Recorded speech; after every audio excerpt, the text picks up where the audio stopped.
going to talk about that body is a temple. Oh, I always use that saying. Yes? Yeah. Why do you use that saying? Well, I use it in like certain terms. So like if someone's telling me like something about their personal life, like how they like live their life like sexually, I'm like, well, my body's my temple. Like I'm not trying to lose my virginity. Really? Yeah. Good stuff. Good stuff. That's great. 17. Now, in 1 Corinthians 6:19, it says, "Do you not know that your bodies are temples of the Holy Spirit, who is in you, whom you have received from God?" So your body is not even your own. It's really just a gift from God. God gave it to us in order for our spirits to live on earth. So we are much more than this body. We have a spiritual being inside of us that uses this body as a house. That's why they say temple. Now, I was reading the other day the Old Testament, and there's a book in the Old Testament called Haggai. Has anyone heard of Haggai before? Haggai was a prophet. He's considered one of the minor prophets because I guess the book on him in the Bible is just very small. And so back in the day, in the Old Testament, God would speak through a prophet, like Moses, Abraham, kind of like a dictator to the people. And God would speak to that one person, and that one person would go into the community and tell everyone what God wanted. That was the Old Testament. And Haggai was one of those people who was the prophet. And God said to Haggai, the people are feeling sad. They're feeling low. They're feeling down. Tell them to restore the temple. Tell them to build up the temple again and give me worship. And once there is worship and respect, I will give them so much more. The temple used to be a place that was there, and it got destroyed. And he said, once the temple is built up, he will give them enough supplies to build the temple up even better than how it looked before. More beautiful, more exciting for them to go in. The energy will be so much better. And that's all he wanted them to do. And they would get more family gatherings, they'll have more money, they'll have more, back in the day they called fatten your oxen. So they would have more animals in their barn. And that's all God said. All he wants them to do is restore the temple, and it will be even more beautiful than it ever was. And that's in Haggai. So now the New Testament comes. Jesus comes in the New Testament, and what did Jesus do? Jesus changed our relationship with God by teaching us how to have a personal relationship with God. God realized, he's like, you know what, these people are not getting it. I'm going to a prophet, and this prophet lives by my word, my walk and my way, and this prophet's going to the community and telling the community, but people aren't listening. I need to develop a relationship with each person singularly. I need to have them speak to me privately, each one. So he brought Jesus here to teach us how to do that. And Jesus said, to get to my Father, this is what you must do. And that's where all his parables come in. And so by reading the Bible, obviously reading the New Testament, that's what we learn, how to develop that personal relationship with God. So in the New Testament now, in 1 Corinthians, that's where it says the body is the temple. Okay? So we restore our body, the temple, no matter what it is. If somebody is a drug addict, if they quit drugs, their body will do much better even before they started the drugs. They will start working out if someone is overweight. I used to be 260 pounds after I had my children. 280 pounds after one, 260 pounds after the other one. And even before I had them, I used to have like a muffin top and, you know, flab and everything. And then after I had my children, I had more of a mature body after I lost the weight than I did even before I had my children. I like my body a lot more now than before I had my children. I have stretch marks now on my stomach and everything, which I didn't have on my belly, which I didn't have before my children, but I have a flatter belly than I did before I had my children. Just through working out, eating healthy, making sure that every day I watch what is going in my mouth because I want to restore my temple. Once I restore it, God will make it better. And that's exactly what happens when we do drugs. You have to stop doing the drugs, the body becomes much better. Alcohol, body becomes much better. These days we have people having to restore their families after divorce. I have a client who the whole entire family is depressed. The daughter is suicidal. The son already tried to commit suicide. He's now just flat straight out on drugs, and they never know when he's returning back home. He's gone every single day. And he steals from the mom. And the mom is not getting any support from the dad. So she's broken as well. The dad left her for another woman. The whole family is divorced, they're down and out. And she asked me, what can she do? And I said, each person has to develop a relationship with God. That is the answer. There is absolutely nothing else anyone else can do. And I'm not talking about, going to church every Sunday, which does help because it's fellowship. It helps you with people.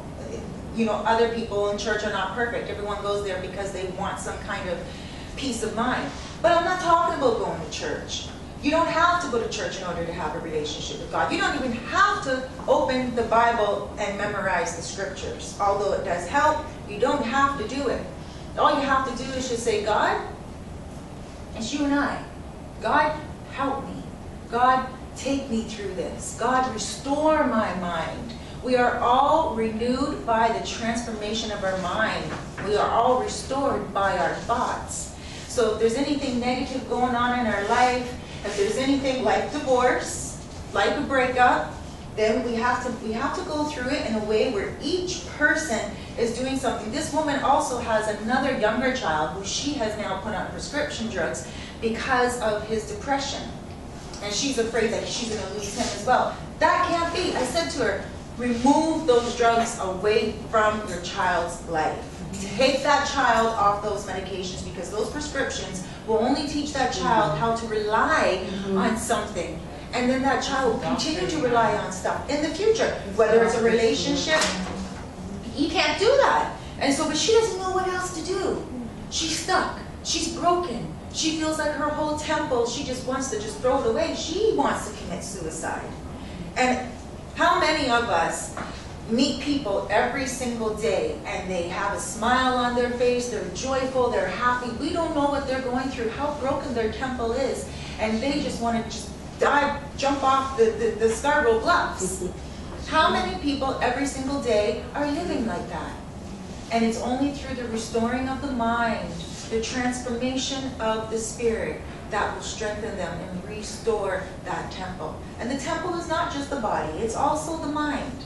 It's the whole entire being that houses the spirit. And what do we have to do? All we have to do is just say, okay, God, this is a tough moment right now. Bring me through it, please. God, take the burden. Jesus says that he will make your yoke lighter. You know what a yoke is? I used to think it was eggs. I did. I was like, why did Jesus make the yoke lighter than eggs? But now, obviously, what it is back in the day when horses used to be carried, they would put the yoke on them. The men would put the yoke on them and pull the horses through and do the harvesting and the farm and everything. Well, Jesus takes that burden off of us. Having a relationship with Jesus teaches us how to have a relationship with God. So he lives through us. And that's why our temples have to be pure, even with health. Like Alyssa was saying, that woman that gave good health to herself once she started to eat well. God restored her body once she started to restore her temple. God gave her even probably longer life now because eating too much meat and a lot of people from those countries eat raw meat. Really? Yes, they do. I was dating a man years ago from that country. He sat down a piece of raw meat in front of me, sausage. And I was Raw? like, raw. And I was like, what's that? And I said, he's like, here, try it. I said, I'm a vegetarian. If I was a meat eater, I'm not eating that jazz. So yeah. And so what happens when you eat the raw meat, and God, I had a conversation with a very pious Christian man the other day.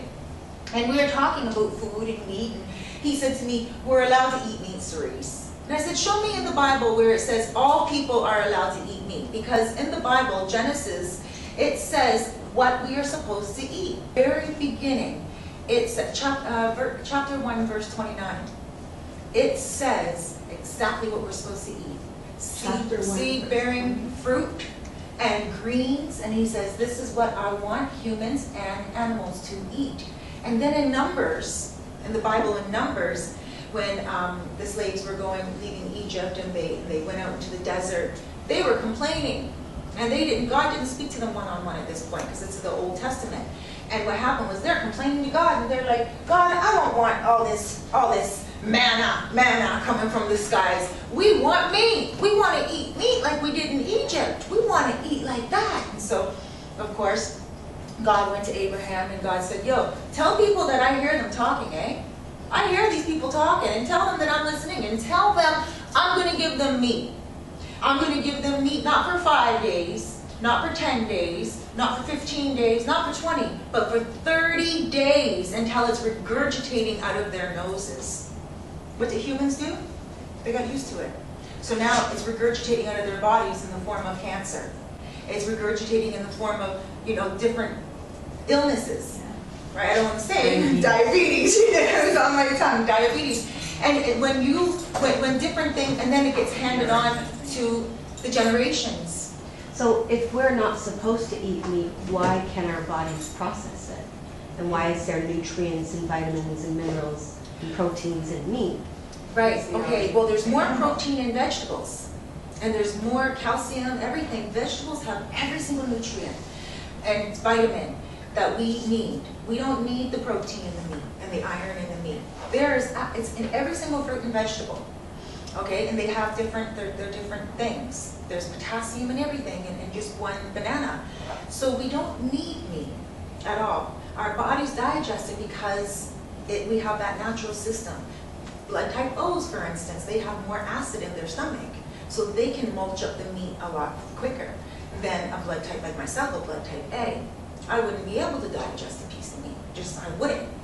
And it would sit there like a lump. So what I'm saying is, although it may seem like your body is digesting the meat, it's not. It's breaking down throughout the body through high cholesterol, goes into the arteries, and the body doesn't know how to get rid of it.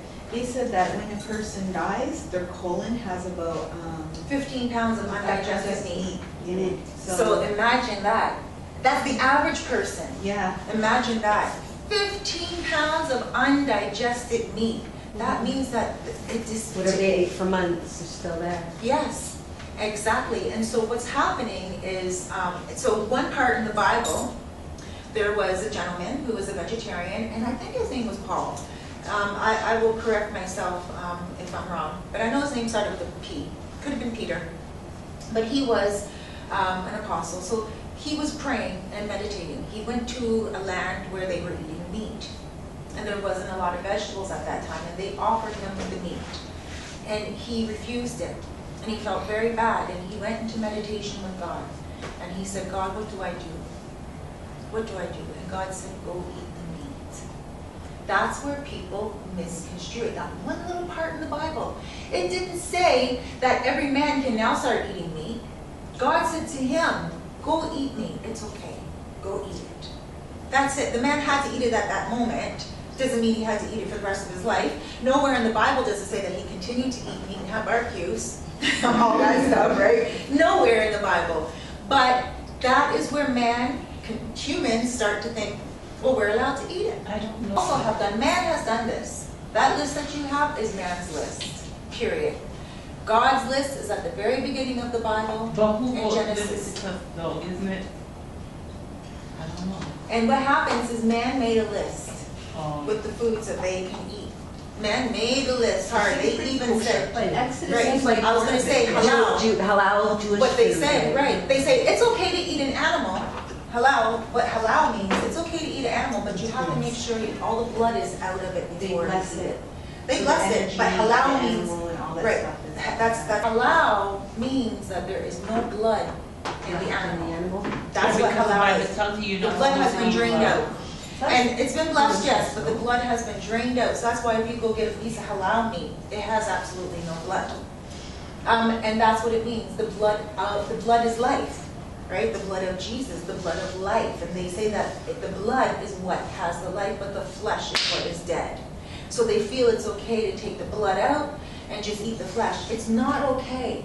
Man has changed different things according to how they want it. God would never have us kill an animal and eat it. It has life. He would rather us eat something that is going to fall off the tree and kill itself, like an apple. An apple falls off when it's ready for it to be eaten. If it doesn't get eaten, it dies. Carrots come up out the ground. These things are planted. They have seeds. They do not need to be, have intercourse. All you need to do is replant their seeds. They are endless. They give us everything we need, and they die for us. But so when it comes to health, there's so many cancers, heart disease, depression even is a disease. What is a disease? It's a dis-ease of the body. The body is at discomfort. So when we do that, we have to make sure we eat proper, like what you're saying. Exercise daily, and think well. When we're coming out of bad health, no matter if it is mental, physical, or spiritual, eating, exercise, and thinking positive is the thing. Financial difficulties. So many people these days that use credit cards, and credit cards are what's getting people into debt. It is. They are spending money they don't have. They impulse buy, and then all of a sudden they're like, oh, you know what? The check is coming soon. They're going to pay that off at the end of the month. And everything's an emergency. And then all of a sudden an emergency comes up at the end of the month, and they have to pay off that emergency, and then that principal amount does not get paid off. They'll have to start paying the interest on it. And I have seen this time and time again where people will buy televisions, they will buy things that they do not need on that credit card, and it's like, why? Your budget. Like I learned to live without credit when I didn't have any, and I was like, it's good. I think everybody should live off of that cash. Right, the budget cash, order. what they're making. Financial issues, we all have that. We all have financial issues at some time in our life. And what we have to say to God, restore my finances, please. I am going to do something in order to be rewarded with a good financial state. How do we do it? We sacrifice something. So we make a promise to God. My promise to God to keep everything straight in my life is to do these classes every Saturday. God, I said, I will sacrifice that day. That is the day I will sacrifice to do these classes, to show God my gratitude. And that's how and it worked out. But for all of us, like I'm asking for the audience at home too, right? So if you're saying, okay, everyone has a financial problem, whether you're living on this scale or you're rich or whatever. So what would you recommend for, like obviously I'm not going to go out and teach a class because I'm just not going to teach a class. Right. But I want to know for myself, like what can you sacrifice? What can you sacrifice? Okay, so mine is to teach a class because that's what An animal. Back in the day, right? So back in the day, in the Bible actually, what they did was they got their fattest ox. And they would go sacrifice something that is very important to them. So you think of something that is very important to you, something you really desire. What is it? If it's maybe you go get your nails done once a week, and or if you go get your hair done. I'm saying these things because I have clients that this girl, she will spend a good $180 a month on weed. And what did she do? She gave it up, and she went all natural. And her finances are now coming together. She doesn't know how. She didn't think it would happen. She's getting money from places where she wouldn't even expect it. She has a full-time job. Her question was, Cerise, full-time job, 9 to 5, how is any money going to come in from anywhere else? Because she knows what her income is. She knows that there's no more money coming in from anywhere else. It's not like she has her own business and more clients are going to come in. So she was like, how is the money going to come in? She sacrificed that $180 every month, and now there's money coming in different places. That's like $2,400 a year. Does the sacrifice have to be monetary? Because sometimes... Not monetary. The sacrifice could even be because sometimes you're not spending money anywhere. Maybe you're saving money. Maybe you don't even have enough to put out. That's what I said. That's what I'm saying. So what it would be is I've already sacrificed. I don't do nails, anything nothing you like desire, anything you like, you sacrifice. So let me give you another example. Maybe there's nothing you desire. Maybe it's just you're going to help one person once a month. Do what? whatever. Go So to maybe audience you will just call them up. Do you need a lift somewhere? Maybe you'll call them up, give them a little advice. Someone will ask you something. Financially, you're tight, you're strapped, there's nothing you can do there. Nothing. I would say, and I would suggest, that you say to God, God, every morning at 4 o'clock, or every Thursday at 4 o'clock in the morning, I'm going to wake up and give a half an hour to you. And I'm just going to sit and close my eyes, and I'm just going to think of the things that I want, and I'm going to imagine them flowing to me. You're sacrificing your sleep. 4 o'clock in the morning is a time where you're going to be like dead tired. I've done it. I did it. You just And then You ask him to give you an idea of what he wants. no, you know what you want. Like for But I mean, like, instance, if you don't know, like, okay, you can say. Oh, I know what I want. You can say to him, Father, show me what you want me to sacrifice and I'm willing to do for you. No, you don't need to. like 50 grand to be You able know to put what down. you all like. the- I know, Right? right? I'm telling you, when Yeah. before these classes started last September, I said to Father in June that I wanted to start meditation classes. I started them as meditation classes, and I said to him, in order for a place to be given to me, a spot to be given to me, and everything, I'm going to wake up 4 o'clock every single morning, and I'm going to meditate. And I would wake up, and you know what? Some mornings, when I would wake up, I would see the moon shining in my room. Like, I love for you, And it man. was like, hi, Cerise. And God gets excited because God's like, she's doing it. She's really sacrificing that time. And she's like, girl, you're waking up at 4 o'clock. And I was waking up and I could feel just the peace of God. Go right back to sleep. okay. Sometimes I'd be like, I get up, drink a glass of water, just to feel that, water go through me, that cleansing. Get down on my bed. I don't lay down and meditate at that point. Normally I do lay down and meditate, but because 4 o'clock in the morning, You go I back might to fall back sleep. to sleep. So I sit up and I cross my legs, which is a very difficult thing for me to do since I got hit by the car, because I was hit on my knees, and and so I cross my legs and I feel the tightness ease my legs, be in my muscles, be in my joints, and allow me to feel relaxed in this position. My back hurts since I got hit by the car, and here I am sitting on my bed in a yoga position, and I say, God, please make me feel comforted. Within minutes, my body is comforted, and I see the moon, and I just close my eyes, and it's like I start imagining everything right here. In the front, you just put everything right here in the forefront, and you imagine, what do you want? Car payment paid. I don't own a That's car, what you but meditated on? I meditated on the classroom. No, So- whatever you wanted, is that Yes, all? whatever I wanted, I meditated it on the classroom. And look, we have I space. have a question. I have a question for you. Kind of wrap up. When it comes to career, I have a client that came to me the other day, and she feels like she's not happy. What can she do to restore herself, to give herself a better career? Just basically re-educating herself. It's like rebuilding the temple, re-educating her mind, revising her resume. That alone will send out messages to the universe. That alone shows that you're working on it. And connect with people who have the ability to help her to achieve a better employment.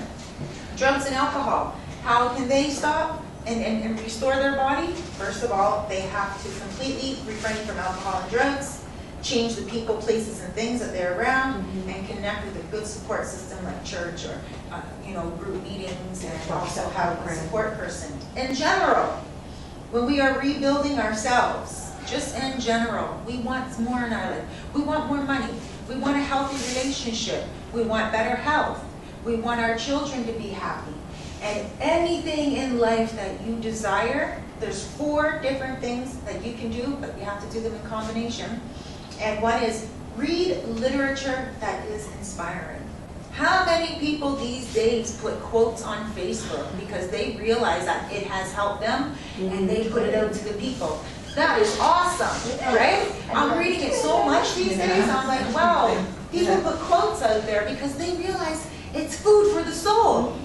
Number 1, that is reading inspiring literature. Maybe read books that somebody had a hard life and they became successful. Read success stories. Yes, real life success stories. Yes, inspiration. Keep a journal. Number 2, keep a journal. Write out your thoughts. write out your wishes, write out your experiences. Just keep a very simplistic journal. If you're afraid if someone's going to find it, then do it in code. You know, I keep a journal, and it's a very simplistic journal. And I don't write in it every single day. And so what I'm saying is we might buy the journal book, just make sure you write something in it. A sentence a day saying, God, I thank you. And this is while you're rebuilding, you're restoring your life. Okay? God, I thank you. God, I love you. God, today was a very great day. God, even though today was not the perfect day, I learned a lot from it. And also what I would suggest, and what I used to do back in the day, which really helped me, was I had 2 markers. I had one that was blue and one that was red. And, pens. And I would write the negative stuff in red. And I would write the blue stuff, the positive stuff in blue. And I always made sure I had way more positive on the page than negative. And then the negative thing that I wrote in red, I would put a little note beside it and say, what did I learn from this? And it shows what you learned. So it turns the negative into the positive as well. And so that's it. So far 1, read literature. 2, keep a journal. 3, meditate. Meditation does not only calm the body, it does not only rebalance the spirit, it gives you a moment to visualize what you want. Meditation is visualizing the future. I have on YouTube, I have a meditation video, and it's called a general meditation video. And it just is about, I think 10 minutes long, and I have people contacting me about it all the time, and they tell me that they just listen to it. Even one woman, she plays it on her tablet, she plays it on her cell phone on her way to work. Oh, nice. Yeah, so you go on YouTube on your cell phone, and you go to my site, and then you just look for it. It's one of the most popular ones that's on there. Bookmark it. Yeah. And she plays it on your cell phone. There's also on your cell phone. If you have Yeah. like an iPhone, you can download this app. It's just called Video Thing, and you can go on YouTube and download the video right away. Yeah, so, and that's just there. I'm making a meditation CD right now. Okay, It's good. going to be for sale. It's going to be just a general meditation, and then I'm going to have a specific meditation on relationships, and then I'm going to have one for like people who are trying to quit smoking and stuff of that nature. So number 4, show gratitude by doing something nice every day. So that's even aside from the sacrifice that you make. So just show gratitude every single day. Someone does something nice for you, no matter what it is, say thank you. I heard that before. Yes? Little things go a long way. They do. And just smiling at somebody on the street. You see someone on the street, smile. And oh my gosh, you might meet a new friend, or you might even make someone's day. The power of God, everything lays into its proper fashion. So from now on, just say, God, I'm sacrificing in your name. That's all. That's what makes the world a difference. Acknowledging that you're doing it in His name. Once you acknowledge that you're doing it in His name, then He says, all right, because you're not doing it meaningless. There's no meaning. There's more of a meaning behind what you're doing. But you have to say, God, I'm doing this in your name. I'm accepting this in your name. I'm going forward with this in your name. So let's say a prayer.